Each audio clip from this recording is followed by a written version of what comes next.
Hey, beautiful girl. What's up? What's up? Oh my gosh. So good morning, good Saturday, good morrow. Good, all that good stuff. We're just going to start off right from the bang. And I'm going to read it because I'm still getting into the jive of these and minutes. it's mostly a podcast anyway. Well, let's just say we are your go-to podcast for the discerning enthusiast of design, art, infotainment, gossip, and our distinct gift of what? Gabbing. Featuring yours truly, myself, Kelly Ellis. You know, a little bit about me from television, things like that, but not here, which is really kind of fun. So I'm a little incognito here with my bestie, educator, reporter, radio extraordinaire, Lucas Abram. Hey, who's wiping tears from the show we just finished. I just finished, but oh my God. Thank you, my love, for being here. Oh my gosh. Now, monthly, later weekly, we're going to be bringing you news and interviews of some of the fiercest creators, designers, and entertainers breaking down the how design and art and a barrel of laughs, because, you know, I had to add that in there. I know. Can bring and keep joy in you day and night. Well, like always with our guests, we find out what and the why and the when art and design first affected them, which, you know, we love so much, and how they apply that in their work. And of course, but not like most importantly, into their lives. Like, how do you apply that in your lives? So grab your favorite poison and let's get started. Let's do it, because today we are going to, in fact, let me make sure that sister's not texting us. She's on her way right now. Good. From her beautiful home, award-winning singer-songwriter, Queen of Flamenco Rock Fusion, right here in Catalonia, in Spain. Tori Sparks is going to be joining us live in the studio. And she's also going to be playing us, well, she's going to be... my sound man, our beautiful sound man, is going to be playing some exclusive acoustic love later that she's just recorded. Yes. But let's get back to brass tacks, y'all, and get her going. Kels, I've got some weird-ass news to show. I'm sure you do. You always do. Every week, we're also, before we do our beautiful interviews with our lovely people, we'll be bringing you Lucas's Lair and Kelly's Corner. Now, today, normally we'd start with Kelly's Corner, but I've got some weird-ass crap to talk about. Can I? Do it. I'm going to do it now. Now, firstly, something strange happened yesterday on the way to the forum. The forum being Yes, my Caesar. building. Epa, somebody's in the studio. Will be joining us in just a second. Okay, so I'm taking care of business as I zoom, and I hear the bell ring. So I go, and my dog freaks out. His dog, do your babies freak out? At every bell ringing in It's the insane. building. Even Yeah, the it's elevator great. sometimes. Yeah. It's great. So I go and I answer it, and it sounds like an older Latina lady. And she's like, I'm here, but no one's answering. I need to clean. Okay. So I said, pero no en mi casa, not in my house. Do you have to come up? And she said, no, señor, but they're not answering. So I just let her in. Okay, that's crazy. What happened? So I go downstairs to walk my dog an hour later, and the porter of our building has put up a sign saying, unless you know. Oh, no way. Unless you know. The person, do not let anyone in the building. 3 people just tried to break into a house. OMG, the housekeeping ruse. Get the hell out of here. Okay, so. Oh my God, it was me. You did it. Yeah, you did do it. Oh my God, you didn't say anything. You're like, I'm so sorry to everybody in my building. But I feel like I'm as the only North American, it's always, he's the one. Oh. Do you remember that Sex in the City when Samantha let that guy in? Yeah. That's what I feel. That's what you did. one. You let the guy in who was the came in perpetrator. after. But there were 3 of them. She said there were 3 people. Okay, so there is, see, the problem here is kind of the problem we now have in the States, right? Where you get your hand slapped for if you burgle under a certain amount of money, they get their hand slapped, they're back on the street. Yep. So, yeah, That's all. Yesterday, here we're back in Kelly's Corner. Ding, ding. Kelly's Corner. Ding, ding. Okay. Yesterday, I am sitting in a nice cafe, right? And I just decided like an idiot, and I never freaking do this, but I decided like an idiot to put my cute bag just hanging on the back of my seat. No. Mm-hmm. So, fortunately, I was celebrating a little late birthday thing with my friend. I give her a gift. I know she can't carry the gift, so I'm going to put the gift back in my bag and carry it while we go on a little walk and stuff. I go, don't worry about it. I'll stick it back in my bag. But for that gift sticking out and stuffing the top of my bag, I would have been burgled because I caught a man's hand in my purse yesterday in the middle of a crowded cafe. What? You caught him doing it? I caught him doing it. There you go. I got up, jumped up like a crazy American. I'm throwing around the lovely obscenities all over this place. Policia, policia. They take off running. I am now trying to check and see if I have everything while I'm chasing them down the street. This was yesterday. And I was like, and no one flinched. Nobody flinched. It's that common. So I send a note out to everybody because my family's coming here next month, right? And I send a note out to everybody. gosh. I don't tell my mother that it's me. I just Yeah. say a friend because she'd totally freak out, right? And I just said, just tell everybody to wear your crossbodies, leave them on your body. Nobody's hanging things on the back of your chair. Nobody's letting people, strangers in the door. You got to be diligent. And my daughter says to me, who lives in Southern California, she goes, that would happen here, Mom. You can't leave your stuff anymore. Don't think it's just where you live. It's everywhere. Wow. So what does that say about the society we're turning into? Well, it's just the hand slap stuff. Yeah. Okay. One more law. Let's talk about laws. Let's talk about laws while we move back into the lair. So, because I prefer the corner, because now I'm going to talk about something, and I'm going to also give a mad shout out to Christine Schultz and M from That's Why We Drink podcast, because this is actually where I heard about this and looked it up. Them. Now, I love them. this is something that I was shocked to hear because it just stopped literally in between our birth years. Oh gosh, this is so embarrassing. 1867 for me and 1974 for you. Darling, 1984, I am 39. Again. Okay, not. From 1867, this is true also in England, but it started in California with San Francisco. my Just God. saying. This You know your people. This kills From me. 1867 to 1974, the United States had unsightly beggar ordinance called ugly laws. The ugly law. These laws targeted specifically the disabled and poor people, but specifically it started as a law that was enshrined into the law of San Francisco It was just in overturned. 1867, and it took 110 years to overturn it, to stop it. During the end of the Nixon administration, of all things, like he did, You can't like, be ugly. I mean, I think we should bring it back. I'm just saying. But I want to know who the judges are. That's all. that's the thing. So you could not be deemed an ugly person I'd be on who the is street. diseased, maimed, mutilated, or deformed in any way. So if you bring an unsightly or disgusting object to public view, you would be arrested. Okay, well, this reminds me of my grandmother because my grandma used to love to people. She used to love to people watch, and she would just go, "People are just so ugly," and we would just laugh at my grandmother, who was not necessarily a walking beauty, but she would just giggle. She would just giggle to herself that people are just so ugly, and I just think of Graham, like, who's the judge? I don't know who the judge is.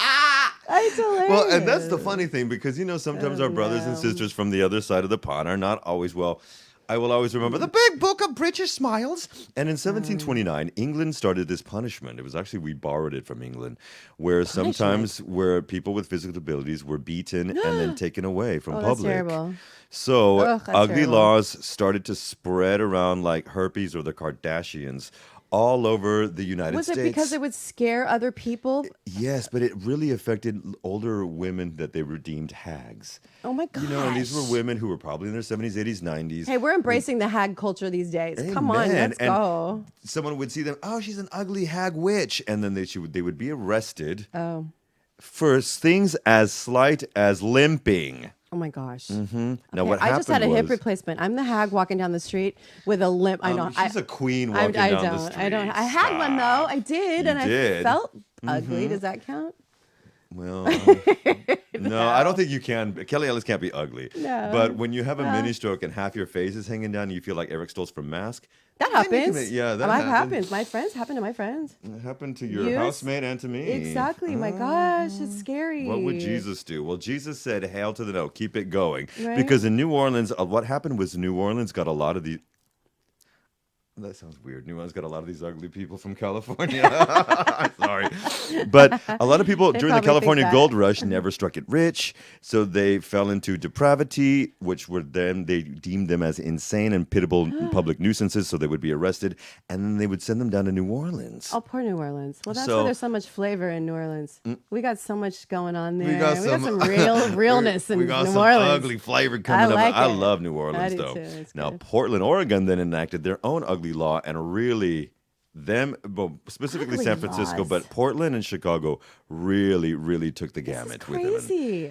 It spread on through the 20th century into the end of the 20th century. The last ugly laws were finally repealed in 1974 in Omaha, Nebraska. Wow. Tell you what.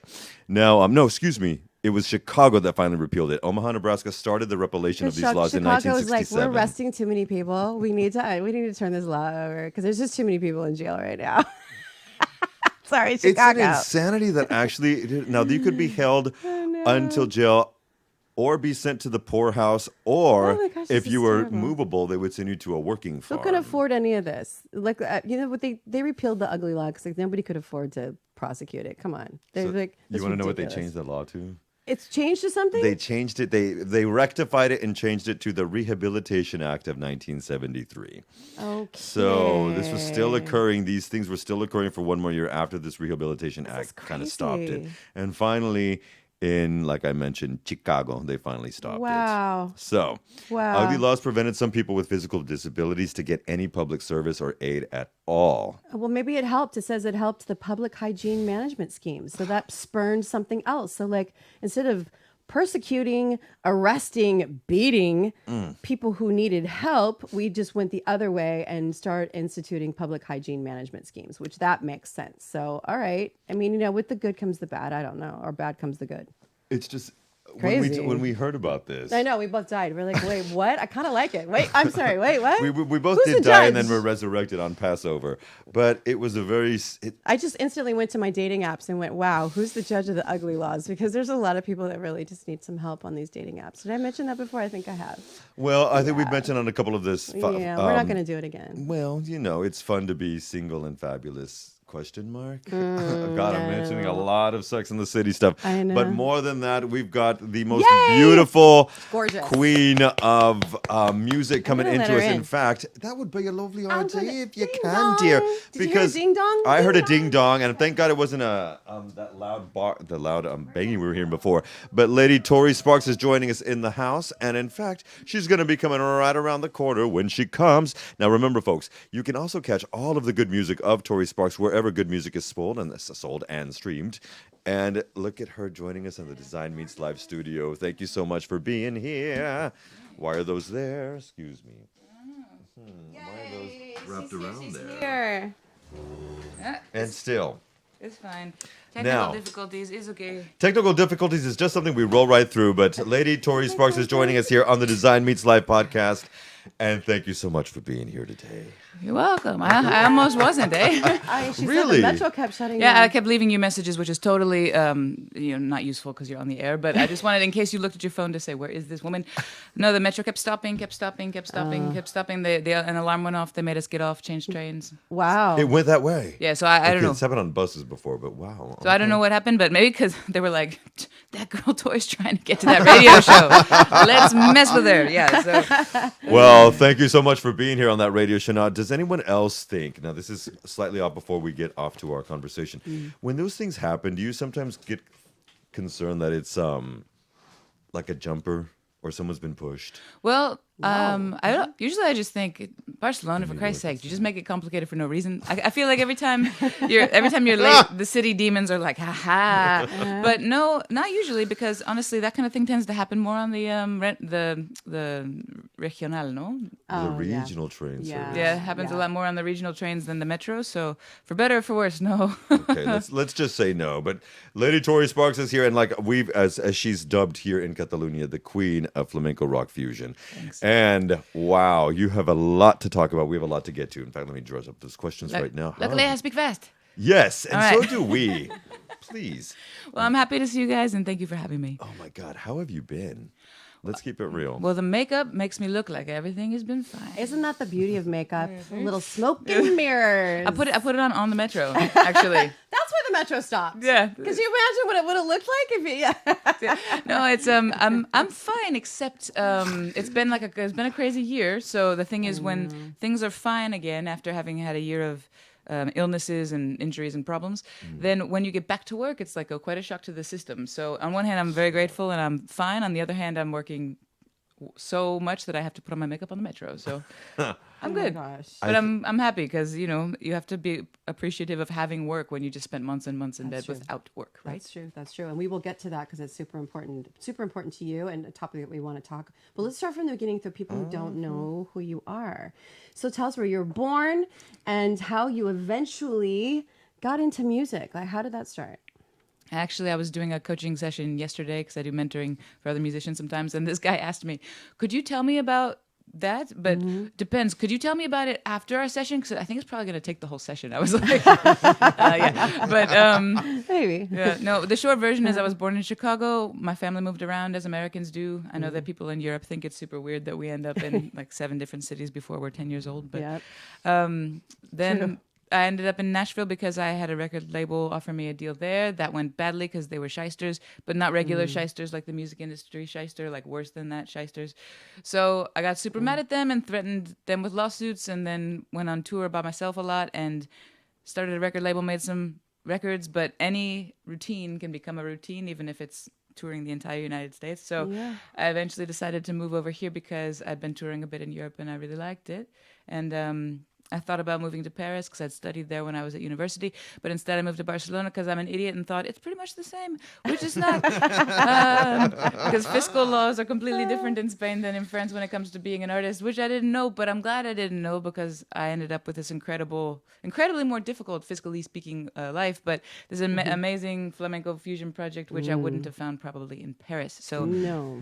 I've been lucky because this project here people here have been wonderful. It's not easy making a living as an artist in Spain or in Catalonia, but I do think that it was the right choice, and I'm lucky with regards to the people who are around me, because it's like it takes a village. You can't do this by yourself, It's amazing. I mean, you just went through so many big things. You're right. This could take a whole session. Yeah. Like I just started a record label, But and I'm then I paying for just that, kind so of can we went do it here. afterwards? And like, wow, that's a lot. I mean, big things, not little things. Well, I appreciate it because a lot of the time I actually had a friend who has a band. They're not professional, they're semi-professional, so they have another job plus they do music. And I actually had him say to me, even though I've helped his band quite a bit because I want to, he's like, yeah, well, you have time to help us because you just sit at home and think about songs all day. And I was like, dude, you don't even know. I mean, there's so much work that goes into this, so thank you for recognizing Yes, that. it's a massive big deal. Just that alone. Well, and then, all the adult stuff like taxes, mortgage, and making sure, and then you got to pay your people and you've got to do, and there's all these things. And there are setbacks. Right now, I was outside the studio waiting to be let in, leaving a message for a guy who's changing the dates of shows. And I mean, there are a million kind of plates to keep spinning, and it's harder and harder instead of being easier and easier since the pandemic, But if you choose this kind of life, you kind of have to stop getting so upset about it because it used to make me crazy how complicated it was and how much work everything was and all the problems, but you just eventually have to be like, all right, but you could go work at a bank, so shh. And do you feel like, well, I chose this, I have to do this? Well, in a way, lately, because I've been trying to find my way back to writing, which I've been doing finally after quite a while. And one thing that helps me write is to do weird art projects. Songwriting or Songwriting, Okay. which I just hadn't been Assumed, doing because I was too busy with promotion, right? So I've been doing these weird art projects because they help my brain get free. And I'm answering your question, I promise. One of them is some brass knuckles that I have. I don't know why. And I like it. and I painted them and I pasted words on them. And on the part that would hit you, it says you chose this life. And on the part that you're and the part you're holding, it says el amor al arte. No, so it's like you can't. If you have to do this, I you like have that. to do it. Wow, I'm seeing some another project, everybody. You're going to see those in stores very soon. But speaking of the creative things, I think a lot of times, I'm so sorry, guys. I've got a frog in my throat. Yeah. It's cinnamon, actually, from that. Oh. I don't think sometimes our parents understand if they come from a very basic, I don't want to say basic, but they've run their own businesses and whatnot, but it had nothing to do with the creative scene. Oh, yeah. It's very difficult sometimes maybe your mom is a little better Well, the only reason why than she's our parents. I'm not better- going to speak for us, but No, but most artists have that problem, which is a huge problem, and I try not to underestimate the amount of support that my mom has given me because if you have at least one person, like a critical person, if it's a parent, it's better because it's from the time you're young, but a parent, a partner, somebody who really supports you, it's priceless because it's, from what I understand, most people's parents are like, that's my grandmother doing that to me. You need to go to law school. You need to do this. And my mom is like that because her mother was like that. Right. She's not That's a right. creative person in that sense. In other ways, yeah, but she just doesn't want to do what her mom did to her, honestly. Okay, that was me. Yeah. So you're going to law school, only child of a judge. and you did it. And And I went, and then Yeah. I left, and I said, okay, I'm never doing that to my kids.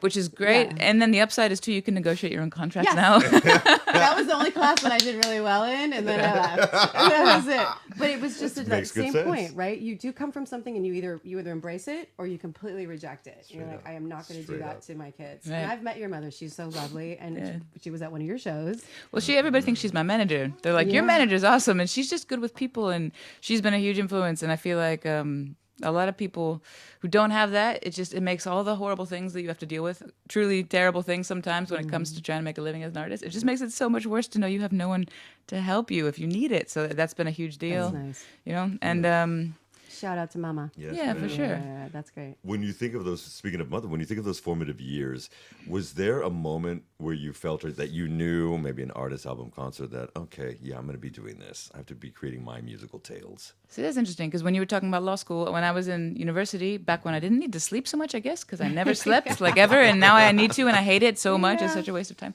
But I graduated with a degree in international business, so I used to think that all these other things that I did were just like a hobby, whereas other people think of music as the hobby. Music was what I was doing, music and theater at the time, actually.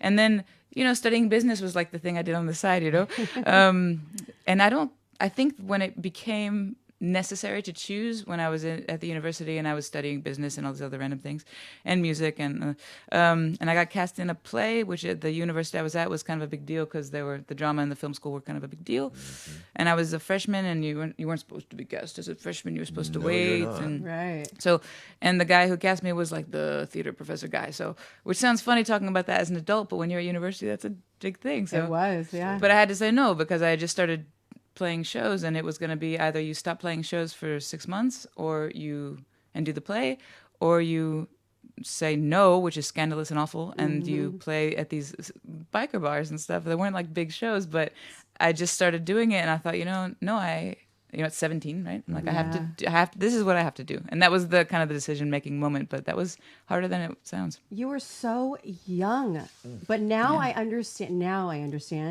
the acumen that you have for business, because you ran through all of the things that you've done, and every one of those things are so big in and of itself. But now I know you've got the business background, so you've got, this is the rarity that I absolutely love about the people that we've had on so far that we talked to. There's a common thread. Not only that are they creatives, Multifaceted. yes, they have one foot on both sides, because you really kind of have to have that, don't you? Well, you do, unless you just happen to be one of the 1 in a million who had someone to do it for you. Like if your dad did, a lot of people, I very rarely see the husband doing it for the wife. I'm sure there's some, but it's very often the wife. That's why I think I should be a lesbian, because if I could get a wife to manage me, that would be awesome. It's so true. Because it's always like the woman behind the throne. You almost never see a guy, but occasionally, And Funny. She just went there. but sometimes if it's the guy, it's often the father. No, and so you see people who've had someone or someone who just actually was discovered. It does happen, but it's one in. It's like winning the Powerball lottery, whatever the Christmas lottery thing here. Yeah. Gordo. Gordo, yeah. Something like So, that. but unless you have that, you really have to you have to figure it out on your own, and you do need luck too. But if anything, Talent. I feel like, but I feel like talent's almost been secondary, because I know so many people who are just as good as me. Maybe what I bring to the world in terms of artistically is different, because I believe every individual, that's the only thing you can bring these days, because everything's been done. You have to do your thing. No one else can do that. But there are tons of people doing incredible things, but they just don't know how to promote themselves. Yep. So that's why I like to promote other artists, and I feel like I could be better at it. I feel like I was actually better at it before, but That's interesting. In which way? because I feel like this is going to sound like super histrionic, I guess, but I feel like the demands made on my psyche by social media and all these different things and the way that the industry has changed has caused me a lot of anxiety, and it makes it harder to work. And it also makes it harder to know where to focus my energies, which is why I've had trouble writing for the past few years. Okay. And why I'm trying to get back into it by ignoring some of that stuff, even though that stuff's necessary. It very right. So you mentioned the difficulties in the industry, especially since the pandemic. Just highlight that a little bit. Well, I mean, it's easy to blame the pandemic for everything, like the way FedEx charges you 50 extra euros because of COVID. What the hell, you guys? Still. Right, So, right. but Still? yeah. Oh yeah. COVID charge. Jerks. So Right, it's over. So I could. It's not. But it's not that. It's the fact that a lot of venues, especially small to medium sized venues, have closed down, or in Spain have started instituting the illegal practice of charging artists rent to play. Like, and I'm not talking It's crazy. $100. I'm talking 800, 1,000. It's What is the mindset behind that? It's that you want to play, and there's a ton of you out there who want to play too. And if you're not going to pay it, somebody will. So Unbelievable. it's quite not all venues, of course, but there are more and more of these in Spain. And then in other countries, it's just that there are fewer venues than there were before. There are fewer promoters than there were before. A lot of the independent promoters who worked with independent artists are older because they came from a different mindset. Some of them are just done with it. They're old, they're done, or they have passed away. I know several who have. And so fewer places to play. Everybody's got money problems, these venues included, and they're doing the best they can. So to a point, they do have to sort of go for the safest bet when before maybe they would try a younger artist or somebody who they don't know. And by younger, I mean, in my case, I'm not just starting out, but if I go to a new city where nobody knows me, that's the same thing, right? So there's that. And then just the fact that there's more musicians than ever because people were stuck at home, and now there's all these people who, with all of my respect and love in the world, who are competing for the same slots as the people who this is their actual career. Right. And it's made it harder, as well as, the streaming thing actually is one of the guiltiest culprits, because in the past you made money from selling music in a pretty steady way, and now most people, the way that they rate an album is Taylor Swift's album was the most streamed album, Beyonce's album was the most streamed album. They may make money from that, but the algorithms with streaming platforms means that independent artists, you make very little money from streaming, even if you have hundreds of thousands of streams. So it's But a how problem. important is it? It's really important because in the past, it used to be concerts, which are now harder to get. Even if you can fill the room, it's still harder to get.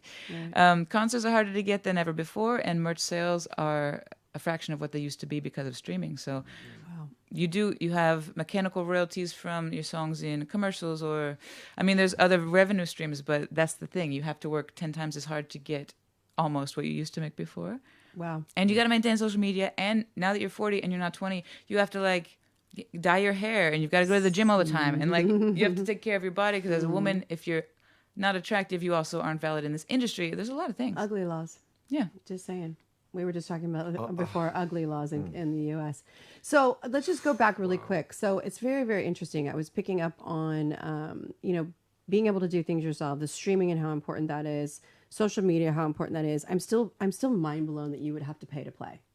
That's what we're saying. I don't though. It's not legal. It's not legal. So what are the recourses that bands and individual artists can take against these bloody bastards? Well, I know that this is a very unpopular opinion, and I just did a huge interview with Nebraska Music, which is an independent music magazine and blog. Okay. And these guys were so sweet. This guy, I think it's Jaime, is the... From Nebraska. But it's not from Nebraska. It's from here, but they call it Nebraska Music because they love roots music. So okay. Which is very cute. I just did this 3-part, incredibly long interview with these guys from this Nebraska Music blog from Spain, and they and we talked about it. And the third part was just published, I think, yesterday. And there's a Real Decreto, like a law that was issued by the king in the year 1985. So when I was 2 years old, there was a law that was put in place in this country that says, that kind of lays out the legal framework for how you have to hire an artist if you are paying someone to play in your venue. Yeah. And under certain circumstances, you can rent a venue to someone, a promoter, an artist, if they want. But those circumstances are almost never the circumstances that we encounter. No. So right. The circumstances are, it's empty. It's it's the room with the equipment that's there, and that's it. So I can rent out an empty venue, and I can put my people there, my security people, my sound guy. I can run the bar. I can make them money, and the proprietor makes the money from the rent. Okay. That's legal. And if right. I want to do that, I can. Right. But usually what someone does is a promoter does that, and then they hire the artist, because artists don't really have the infrastructure normally to do all that. Except you do. Well, that's why my hair's falling out, but yes. But the thing is that with a lot of these venues, if they have people working for them already, like bartenders that are dado de alta, that are legally on the books, like the door guy, like the girl who takes the coats, right? People who clean up after the show, if they've got employees working, then legally they are supposed to also put the musicians on the books, because whoever is taking care of all the production of the event is the promoter of the event, according to the law. Right. When there's a third party who's like, the project or one of these companies that books festivals and things and puts you in there, it's even clearer that this is the third party, this is the promoter, this person has to put you on the books. However, a lot of venues, when there's not a third party promoter, they argue that well, it's not my gig, it's your gig. You're the promoter. Oh, wow. And you say, no, I'm not. According to the law, I'm not. And they say, well, don't play. Okay, that's it. And this has to do with presenting a factura too, not just the rental thing. So you're not supposed to have to present a factura at all. They're supposed to put you on the books. And then on top of that, they try to rent out the venue because they just know they can. It's supply and demand. And so, and when you say to a promoter, third-party promoter, or you say to a festival, or you say to a venue, that's not legal. And or just even if you're nice about it and you're like, hey guys, you know, they're like, pues lo siento, sorry. So, Wow. as a result, I only play at places that don't do that. And I have to admit and come clean that there are places we play that do that to other people. And I'm not sure why they give us favored nation status, but Because you know the law, probably. I mean, I can imagine if you bring it up that there's probably a lot. Like we said, the artists that are not walking on both sides. They don't have the business acumen. They don't understand the law. They just want to play. Well, yeah, right? and they will. And some people who aren't, why is it harder to get gigs? Because, again, with all of my respect towards people who aren't trying to do anything wrong to us, these people who have made our livings from this, but people who have another job and can afford to pay. Right. And some of us can't. The thing is, what can artists do to change this? Well, I used to be, well, I still am a part of it, just not as involved as I used to be. I used to be the secretary for the Musicians Union here. And, for example, the theater companies here in Spain have a very strong union. The Musicians Union is super weak because most musicians are like, bueno, when you guys figure out something, you let me know and maybe I'll join. Right. Instead of being proactive, they're afraid to go head to head with these promoters. Wow. I don't rock the boat as much as I would like to, but I have lost gigs from telling people about this. You have to stand up for yourself. You can't be a part of the problem. Wow. Yeah. There you go. I feel like starting a union right now. Yeah. And honestly, and you surprised me with the theater comment because I that's feel like true, there's the English and theater, English theater should be part of that, and I don't think they are. But They should be. That's just another thing. Let's going back to real talk that we love to do here on Design Meets Life, because that's the whole idea. Actually, is how you've designed your life to do that. You've overcome, and we mentioned that briefly about 20, 30 minutes ago. Some rather dramatic issues over the last few months. Yeah. Now, specifically as a solo singer-songwriter, you had to find physical ailments and stuff, but you also made mention of, can we do a little bit of a focus on artist health, mental health, not just physical health, but specifically mental and emotional health? Yeah. How important for artists, and to be more direct, female artists in rock, because there's also the element that you both mentioned about you have to look at this, you have to do. How would you explain that and talk about that mental health, please? Well, in my case, it came from having had an injury to my vocal cords plus COVID, which made me out of commission for about 8 months. And then on top of that, once you're back, you're not 100%. I'm still recovering, actually. But it's during the pandemic, for example, everybody was going through this bad stuff kind of together, no? When you're going through it alone, not to complain, but it was much harder psychologically because I do have people who depend on me, not 100% for their living, but the band, the promoters and people I work with, I felt like I didn't want to let these people down. I didn't want to cancel the shows we had. Plus, it's my living. Plus, it's just quite disturbing when you can't even, fold the laundry and hum a tune. You can't speak. You can't call your mother, So this was the worst year of my life I've ever had as an adult because of that. And I also was going through a breakup at the time with a guy who turned out to be an actual Nazi. So that's always really fun. Oh, so, good times. Yeah, right. I picked the best ones ever. Oh, that's great. We're going to do a concept album called It's No Longer 1942. Wow. So it was all at the same time. And I mean, physical difficulties as an artist. I mean, you're sick when you're on the road. You play through it and stuff. But this was pretty severe. I was in bed for a long time. I've gone to tons of doctors, tons of therapists. I mean, like physical therapists to get better.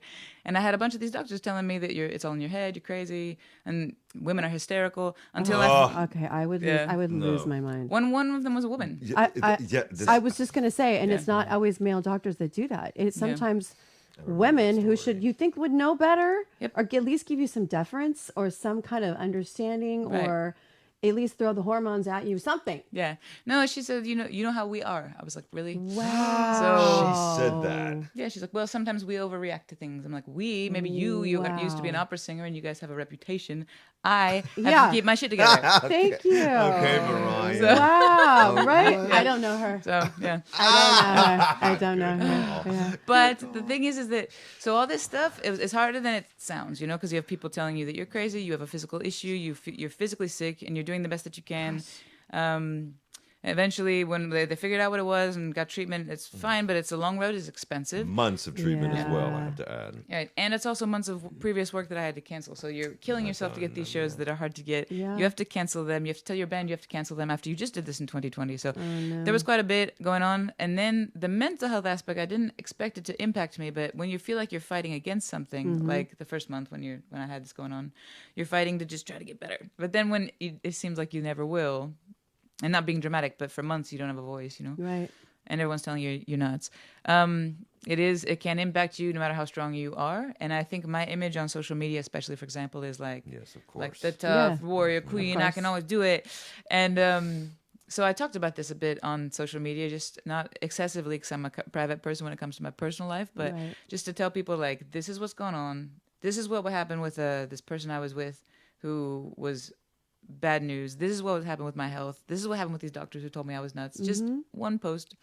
Because I think it's important because people do identify. I mean, they yeah. really do. When you go through something, it's really amazing. What we do is we're I don't know if we're trained, but we've trained ourselves to jump online, right? We jump online and you start typing and you just want to find somebody who is in alignment with you. Well, it helped. I think It didn't. helps. That was actually the point of it, not to make it sound like my life experiences should be impactful to anybody, but I know that they are because I try to separate sometimes myself as the product as myself from the individual Right. human being, and I Same. know how people see me. No, so when you show the them like I'm not always this tough, amazing person, and what you guys should appreciate. My point was, first of all, if you're feeling like this, you're not by yourself. You're not alone. Exactly.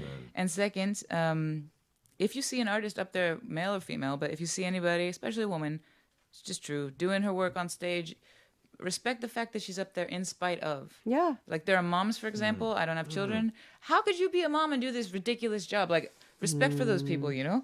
So I wanted people to know that because I've honestly had more clients come to me for mentoring or for vocal coaching and stuff than ever since then. That's great. They felt like somebody knows what I'm going through, thank God. See, You know? they relate. They found you and they relate because people are really searching Yeah. for somebody that understands them. And so when you were in that same struggle, you can imagine there's probably a handful of women, if not more, Literally. all over the world going, I feel crazy. Right. And I don't know who's going to listen to me. And then we jump online. That's what we do to try to connect and find somebody. So it's very impactful. Well, you try to, you have a mic in front of your face as an artist, so that's why I do a lot of benefit concerts and stuff too, because great. you try to give, of course I got to promote what I'm doing, and I'm proud to do that, and I don't think it's wrong. Some artists feel like it's somehow bad. I don't, but I do think you should use it also for good, and if you're going through something, I don't like to go online and just be like, man, my boyfriend's a jerk, but I can say stuff like, look, if you're with someone who doesn't support you and who tries to bring you down, you can't stay with that person because how hard have you worked for your craft and your work? Exactly. You need to find someone who supports it. Things like that, just occasionally, just to help people. If Reminder. I can, yeah. It's a reminder. And you know yourself when you find those little pearls every so often, they resonate. They really do. We send them to each other, hey, I thought of you when I saw this. Right. Because it does, you just go, I needed that today. It's good. I was reading a book by Nick Cave, and and I felt better when he's he was. coming to town, I'm gonna see him. Yeah, We're going together. and he was. It's a date. Yeah, because he's one of those artists who, he seems fine, but if you know anything about his life, he's gone through a lot of stuff. Yes. So, just not that I'm Nick Cave, but I know people. I met some people out in the waiting room now who were talking to me as if I was Madonna. Like you don't know what impact your work has on other people. Exactly. So it's humbling, but it's also a responsibility. Yes. And as a woman too, I mean, I feel like these days, it's a good thing that men are told they're allowed to have emotions. That's good because they weren't. But women still kind of aren't, because if you do, you're crazy and you're hysterical and you're weak. Hysterical and erratic. Yeah. Yeah. So it's important to be upfront about this stuff. And if someone does say, well, do you feel like because you have ovaries? And I'm like, dude, probably. Do you bleed 5 days a month? Get out of my face. At least Yeah. be upfront with it. God. It's really crazy. Yeah. It is really crazy. I applaud you and I applaud the women. ability. I applaud women in general. Thank you. Damn We'll take man. it. Damn it, man. It's insane, and it's not even about. Well, I'm an ally. Get the fuck over yourself. You just are a part of. Well, but the thing is that it's not trying to make women into superheroes, but the thing is that you just look at what most women have to go up against in the professional world. And then on top of that, like I said, I know about some guys out there are going to be going, ugh. But I mean, the physical issues that you deal with as a female too. I mean, you still have to sing. You still have to work on it with your clients. You still got to do what you got to do, even though our bodies are actually kind of a volatile ecosystem all the time. That can really affect your voice, for example. I mean, just a million things. So It is. I think talking about it's good because someone out there is going to hear it and be like, oh, it's not just me. Absolutely. Do you? I have to. Man, excuse me for interrupting. Do you no. remember that line from Clueless where she said, "We're supposed to swoon to these guys that get out of bed, run their hand through their greasy head, and put on a dirty hat, while we're doing all this to look." Do you remember that line? Yeah. Because I remember that, and I feel that way sometimes when I get out and I walk out Phuket and I see a queen and I see what's next to her. He's probably nice though. Like you find like Okay, let's say that. I like that. But you I like like that. the guys who are like sorry to sound like superficial, but you find a beautiful woman with like a short, fat, ugly dude. He's probably sweet or It's rich. probably great. Yeah, exactly. I'm gonna go with the rich part, but I'm actually going with the sweet these days. Hey, man. Yeah, we've had this conversation. Saposexuality. That's me. I'm not mad. I'm Because not mad it's at but it's finding a guy who's not intimidated, which has been my problem constantly in my professional and personal relationships, but especially personal. You find these guys who they meet you on stage, they see you as this, Yep. and I'm just doing my job, but they see you like way up above them on a pedestal, okay, Yep. and then they think they should ask you out for whatever reason, and then you say yes, and then they're all like, oh my god, but you're like that, you're that rock star person. You're like, dude, were you not at that show? All it is some eyeliner and some hairspray. Just chill. It's very true. It's very true. I recently, I'm just going to interject myself. Pontificate. Right? I just for a minute, I'm running into the same thing. So I'm very public like you are. Right. They can search you. They can do a Google. They look and they're like, oh, you're on television. Oh, you're on TV. And then they watch every episode, think they know you. Right. They watch you on stage and they think they know you, right? You wrote these songs. So then you sit across from them and they think, okay, I can't, I'm not this, I'm not that, I'm not this. And it's so hard to just go, look. Insecurity factor. Yeah. Over it. And then they don't like they don't like that you put on makeup. They don't like that you're thinking about how you look. But then they do want you to look that way, because if you don't look that way, it's like, oh my god, are you sick? Right. Like, no, I just don't have lipstick on today. But Oh. Can I ask about something about? Can we run to Kelly's corner really quickly? Sure. Ding, ding. Because something happened to her a week or two ago, where you went on a surprise eventual date, and then someone Yes. told you something at the very end of the night that was like, ask your. It was so annoying. Okay, It so was right with what you said. maybe because it was triggering because it's a topic, right? But I met like I said, I was gonna have a glass of wine with somebody that I had met online, and he comes from the States. So I thought, oh, this will be a fun conversation. So we meet, and it turns into like hours, and then I meet his kids, and then his friends are there, and everybody's in town. Sukara. Right? I know your face. So no, but meeting the kids on the Big first kids. date's a Okay. big deal. they're 28, 29, 30. They're Okay, they're but adults. still. They're adults. Exactly. He's like, my kids are here. You want to meet him? I was like, okay, all right, weird. Like thinking nothing about it, right? Right. He was actually a really great person. Fast forward, the end of the date, he's like, oh, I love your look and your vibe. You're so hip and cool. I watched his show. He literally Googled me in the bathroom. Extravagant Spaces season 2 coming up soon. By the way. Ole, ole. He comes out later and he's talking to me. He goes, but you know what? You would just look so much better if you let your hair grow. Stuff like that, though, I feel like I've had male friends too say stuff like that to me, and they think they're helping you. You know, like, oh, you look really tired in that one Instagram post. What, you shouldn't wear your hair like that. You shouldn't. You know, I like it much better when you wear that one kind of eyeliner. They think they're helping you, but what it is it's espectacularmente condescending. You know, Unbelievable. and controlling, and they don't mean it like that. But I don't care if you don't mean it like that. It still is. No one asked you. And no one asked him, and he loves everything about you, but that's a big deal to him. What? And I said to him, I said, that would be Yeah. like me saying to you, I really love a man bun. So if you could just grow it out and, do a man, and he would look at me like I was absolutely insane. I'm gonna grow one right now. Yeah, right. No, but really. Yeah. And you said, ask your daughter. I how did, to- because I had met his daughter that night. I said, you know what? I just want you right now. I just want you to ask your daughter what she would think of that comment. And about 30 minutes later, I got nothing but a gush of apologies. Nice. Yeah. Well, with the one ex that I mentioned, besides the whole, Nazi thing. the Nazi thing, which actually was a thing, which, yeah, obviously. And German, he was. Well, that's why it's even weirder. It's like, dude, you guys know that this is not supposed to. Anyway, but But before that, when there were some issues that I was already thinking about, this isn't good, this isn't good. He ran a club that I used to play at in Germany, and he loved what I did. He loved my art. He even told me I used to fight with my ex-girlfriends because I would talk about you too much. I'm like, well, that's weird. But then at one point he started criticizing, my makeup, my hair. I don't like what you do when you're on stage because you do this, and you should be more natural. And I'm thinking, first of all, we've known each other for years and years as the artist person. Yeah. Second, it's work, Third, did I ask you? No. And it came up in a really inappropriate moment too. And I did say, and by the way, this is not a constructive time. Like right now, while you're being a psycho and asking me if there's cameras in the walls, not a good time to also say, and I hate your hair. How about What is going on? use your brain and then use your mouth? But the thing is that people, human beings in a relationship, it's wrong to ask the person to accept you for who you are and say, but let me change you though to make you how I want. And as a female, you do run into that a lot, and a lot of men don't get that that they're even doing it. They don't even see that they're doing it. And I still don't stand for it. And then as a public figure, as you know, people feel like they have the license to do so because they've seen you on a screen. Yes. Yep. Oh, I didn't like that, blah, blah, blah. Oh, this looks so much better when it was this way. Or you should. I don't think that this was a forum for this conversation. And why do human beings in general, why is it always, I don't like that jacket, I like, why is it not, on episode 3, I really loved that one thing. How about in episode 5, that was cool. Why do people generally focus on what they don't like anyway? Just be constructive. My mom used to say, if I want your opinion, I'll beat it out of you. Wow.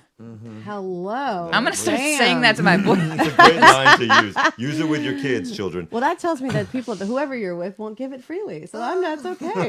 I'm totally okay with that. I tell that to my dad all the time. Jeez. Now, this is a straight up a necessity of a Kelli question. It is right here. Yeah. So this is poignant. This is a big deal for me. Design psychology, I absolutely love. I'm always so interested, and people are interested in general. Kind of why the shows are so popular when we tour people's homes and we get to see how they live and see what makes them tick. But I love talking and asking creatives, like, what part of your home is your most inspirational? Where's the place where you go, okay, I need to go right. I need to be open. I need to open up my mind. Where is that space? What does it look like? See, it's kind of weird because it depends on the day. My whole house is a very specific space, and that's why this sounds really, really odd, but I don't really invite many people to my home because it's the only space that it's not about control, like it's the only space that is mine, but it's a sacred space to me. Yes. Even though I'm not a religious person, but that's to me, like, that's an important space. So if you're in my home, it's an important thing that you're there. So, the way my house is an actual house, and it's set up in a pretty specific way. And downstairs is like the terrace with the plants and the art on the walls and the sofa and all the books and things.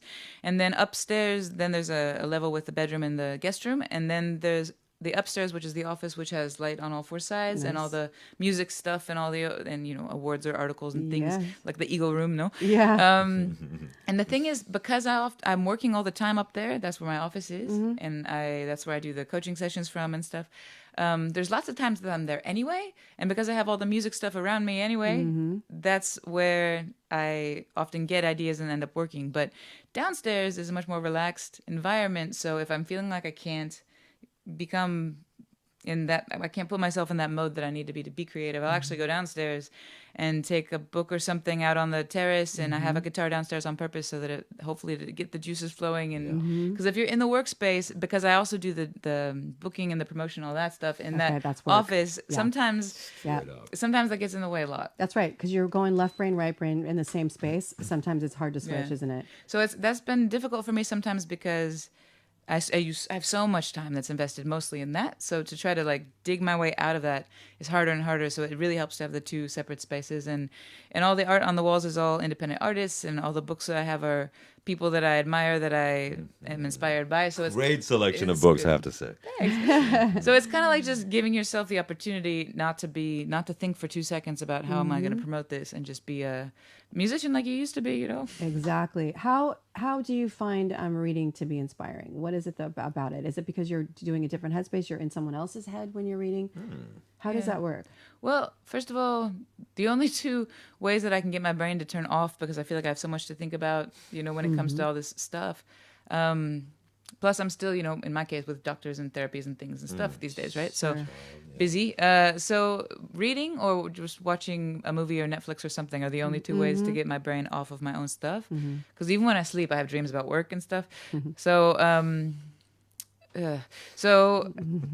watching Netflix or watching a movie can also be inspiring, but it's more about zoning out. Yep.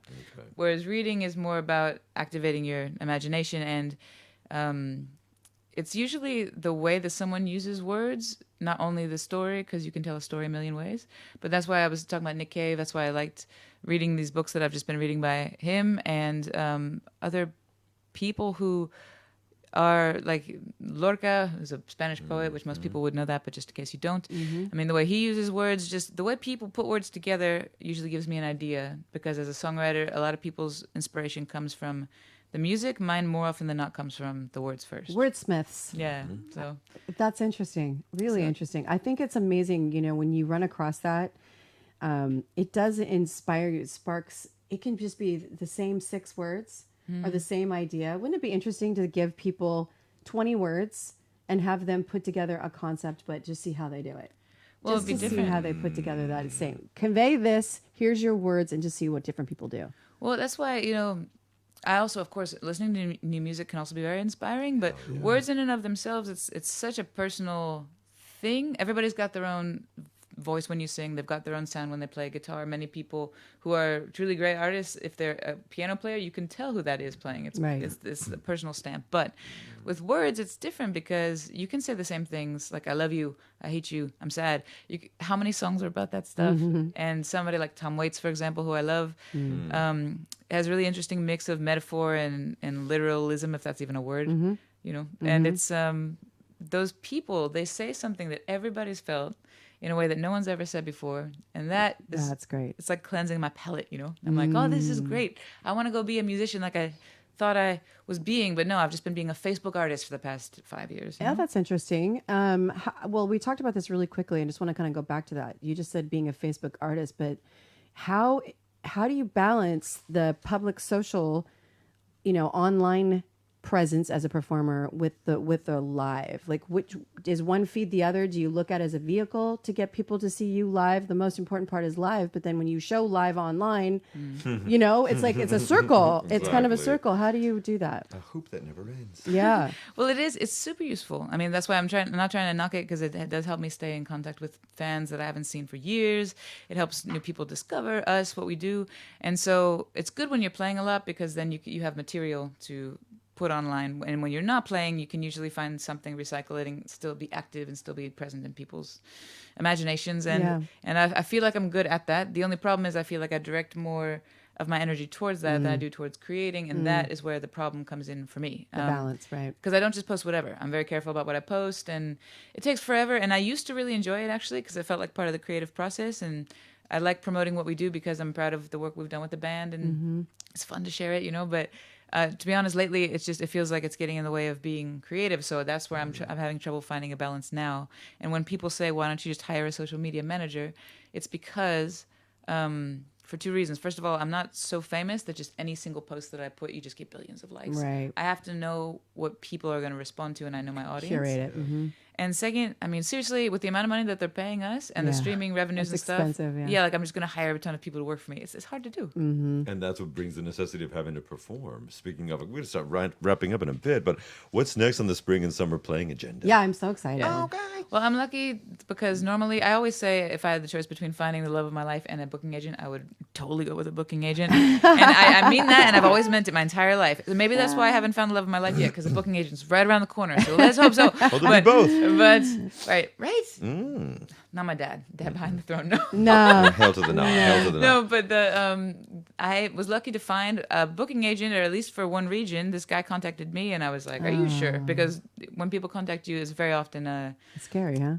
it can be a weirdo, or it can be somebody with good intentions, but they just can't, Right.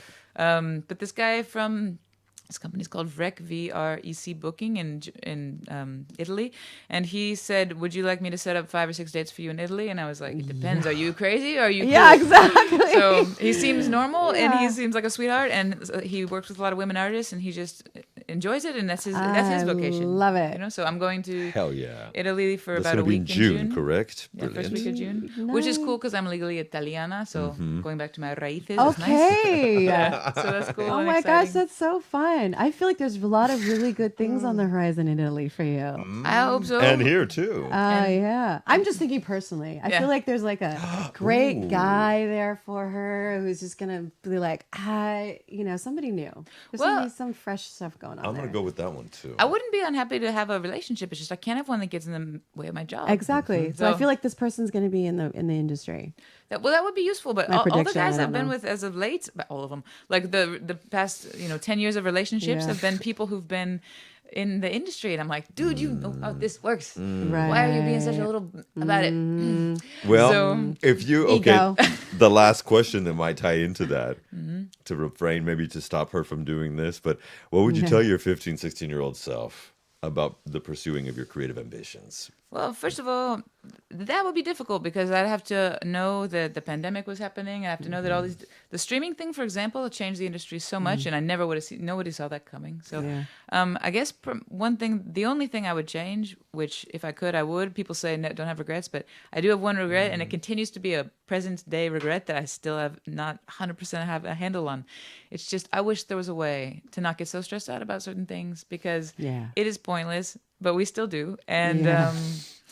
I'm right now this summer I have this tour in Italy. I have a couple of we're playing the Festival de Gracia here. I have a couple of little festivals and shows around Spain Great, and Catalonia. okay. But I don't have enough shows set up because I do my own booking and I've been sick in bed for months. And then I had these Yeah. 3 major shows in March, and then I had a couple of shows in April, and I've had huge things. I've had to go from 0 to 150% all of a sudden, which has been fantastic. And we were on national television, we were in the newspaper, we were on the and I'm so lucky and I'm so grateful. But doing it all on your own. It's hard, yeah. So as a result, I don't have enough shows set up for summer yet, so I'm freaking out about it. But Right. I wish I could tell my 15-year-old self and my 40-year-old self, will you just chill? Because it's not going to do anything. All it means is that you have to take diazepam sometimes. Stop, but it's very difficult when you have to keep all the plates spinning to like just chill about it because they're going to fall. Yeah. But- I think this new promotion's really going to be good. I have very hope good so. feelings about it, but you're so talented. Thank you. But stuff like this, for example, coming and talking to you guys helps because one thing I wish that more artists understood was that, and I don't mean to sound superior, but this is one thing I've always believed and has served me really well, is that this is not a small opportunity because you guys are both established people, but any opportunity like to come to speak on the radio, if it's you. big or small, if it's local, like I was just at the local radio in Sanz that I think nobody listens to, but I don't care. Like you do every opportunity as long as you can and as long as you want to and as long as it fits with your career plans, no? Don't say no to a small club. Don't say. I mean, if they don't pay you anything, then yeah, of course, defend your business. But Right. if you're like, oh, that place is too small. Oh, that radio station is too small. Being here with you guys is an opportunity. Being at a small club is an opportunity. Being at a big club is an opportunity. People will see you. You will get fans. You will get opportunities from working. So work, and don't be like precious about it, and don't be like certain friends of mine who refuse to play because that place is not teatro. It's like. You're all right. So what are you doing then? You're staying at home watching Netflix. Exactly. Wouldn't you? Are we going to play a little clip after we wrap We up? are actually going to outro with this. So we're actually going to play Penny on a Rail, which is an acoustic love acoustic love jam that you sent us. Thank you for doing that. We talked so much we didn't play the other track, but we'll get to it on another time because this is what we do when you design your life now. Exactly. So everything you do in your life is designed by you, for you, and others. So when you start to see your world as something you're designing, it brings a whole new sense of awareness that we are so excited to share and talk sure. about. Especially with We people like need more Tori. of it. Yeah, we need more of that in our lives. Well, and thank you for showcasing independent artists because I know that you guys are both independent creative people, paying it forward, showcasing other creative people. Super cool. So thank you. Thank you. Super cool to have Tori, Yes. Lady Kelly. Thank you, my love, for being here Always. with me today. Thank you for Yes. letting me be with you today. And folks, whatever you do, remember, be good to yourself, be good to other people. We will catch you on the flip side in another week or 2 or month, as we'll be doing this all the time. And remember, you can catch Tori Sparks where all good music is streamed and in Italy starting in June as well. That's right. and your social handle. it's just my name. Tori is Tori. We like the eyes. Some people spell them wrong anyway. I don't know That's why. right. So Tori and then Sparks, like Sparks. No, Tori Sparks. You look it up. I'm unfortunately or fortunately everywhere. Everywhere. Tori with a big star on the top of the eye. And That's right. Penny on a Rail. This is Lady Tori Sparks with Penny on a Rail. We'll see you in a few weeks. Bye, everybody. Bye. Thank you. Ah, yes, I didn't come into your life just to be your wife, just to be a guide to a blind man, Lord, just to hold the flashlight. So before the batteries go, before you're left on your own, yes, I wrote it in blood on the living room rug where I gotta be moving on now. Before it ends, I gotta begin to explain. Oh, yes, I do. I said I love you like a penny on a rail loves the train. Now through the years I've explored every pore. Oh, I thought I knew you well. More importantly, I thought I knew by myself. Now I get drunk by myself, or sometimes with Chino, and then I pull you, oh my love, off the shelf. Yes, that the movie in my mind, play and rewind, and play and rewind, and rewind. Oh, oh, before it ends, I gotta begin to explain. Yes, I said I love you.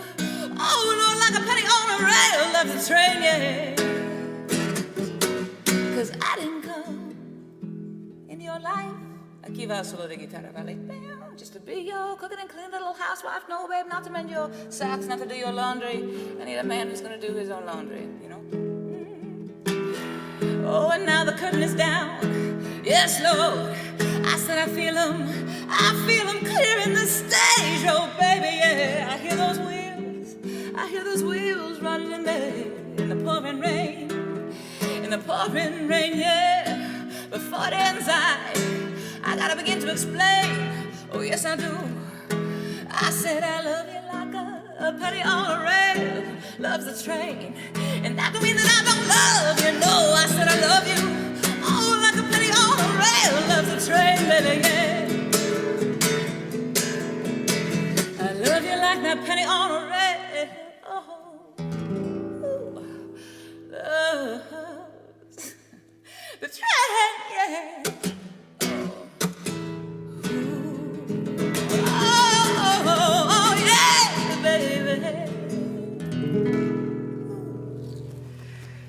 Thank you.